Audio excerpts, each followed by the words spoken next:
Greetings to one and all present here. Myself, Manoj Kumar, Research Coordinator at Kovi Medical Center and Hospitals Research Foundation from Coimbatore.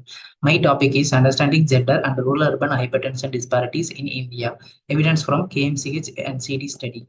As we all know, the prevalence of hypertension was rising globally. That is 650 million in 1992, 1.28 billion in 2023. And we are currently off track to achieve a 25% reduction in uncontrolled hypertension by the year 2025.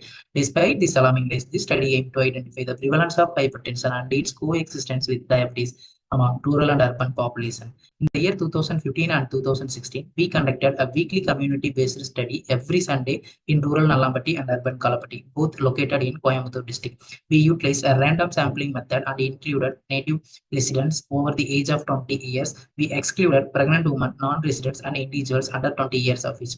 A total of 1,923 participants were enrolled, with 850 from rural Nalambatti and 1,073 from urban Kalapatti. We assessed blood parameters such as random blood glucose, hemoglobin, and non-fasting lipid profiles. Anthropometric measurements such as blood pressure, height, weight, and waist circumference were also recorded. All participants received consultations with their medical reports in their respective communities. Participants with a known history of hypertension or on antihypertensive medication were classified as hypertensive. Similarly, those with a history of diabetes mellitus or on diabetic medication were categorized as diabetic. Using these standard cutoff values, after analyzing the data, we got these results. Figure 1 shows the prevalence of hypertension was higher among urban population compared to rural population. Men exhibit a higher prevalence than women in both population, that is 41.7% in rural and 45.4% in urban. Figure 2A and B represent the differences of mean systolic and diastolic blood pressure in different age group among rural and urban population stratified by gender, which shows that both population are nearly equivalent to hypertension in both men and women. No significant differences were found between the age groups either in rural or urban population.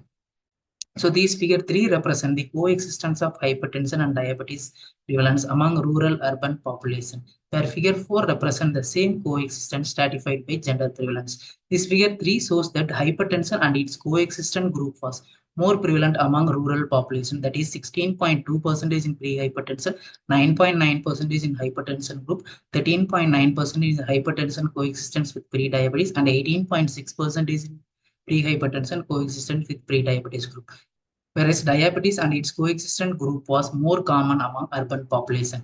Figure 4 shows that coexistence of pre-hypertension and pre-diabetes was 3 times more prevalent among rural population in both genders compared to urban population. Higher prevalence of pre-diabetes was noted among women than men, that is 16.3% in rural, 17.5% in urban, while a higher prevalence of pre-hypertension was observed among men than women, that is 21.1% in rural, 10.9% in urban population.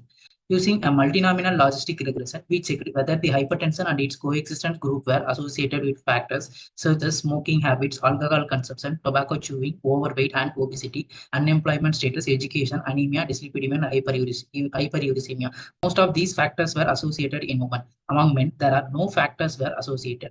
A take-home message from this study is that while hypertension is more prevalent in urban population, rural women exhibit a higher prevalence of pre-diabetes and its coexistence with hypertension. Socio-demographic and metabolic factors were associated among women population. This finding underscored the critical need for targeted intervention in rural areas and focusing on women. Based on these results, we are planning a 10-year follow-up study in this year 2025 with the same population to rule out cardiovascular events and disease progression over time.